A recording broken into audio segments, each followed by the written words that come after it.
पिछले एपिसोड में आपने जाना कैसे गंगा एक मानव रूप में धरती पर आई, कैसे उसने महाराज शांतनु से विवाह किया और फिर एक एक करके अपने नवजात पुत्रों को नदी में प्रवाहित कर दिया। लेकिन क्यों? क्या थी वो रहस्यमयी वजह? और कौन था वो 8वां पुत्र जिसे गंगा ने बहाया नहीं? महाराज शांतनु को सौंप के चली गई। वो था देवव्रत। देवव्रत यानी गंगा और शांतनु का अंतिम पुत्र, जिसकी नियति थी इतिहास का सबसे महान बलिदान बनना। और अब इस कहानी का अगला अध्याय शुरू होता है, जहां एक बेटे ने अपने पिता की खुशी के लिए छोड़ दिया राजपाट, विवाह और यहां तक कि अपना संपूर्ण जीवन।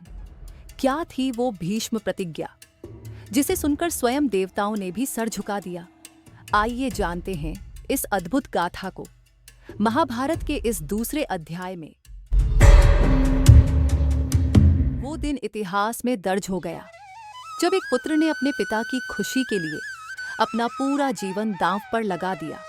वो बालक जो समय से पहले ही युद्ध कला में निपुण था, जिसके भीतर था संयम, ज्ञान और अपार शक्ति, वही था देवव्रत। गंगा पुत्र देवव्रत ने देखा कि उनके पिता राजा शांतनु प्रेम में हैं एक नई स्त्री सत्यवती के लिए, परंतु सत्यवती के पिता ने शर्त रखी, राजगद्दी मेरे पुत्रों को मिले तभी यह विवाह संभव है।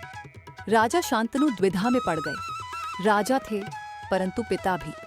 तब सामने आया वो क्षण जिसने एक साधारण राजकुमार को अमर बना दिया। देवव्रत ने लिया एक ऐसा संकल्प जिसे सुनकर तीनों लोग कांप उठे।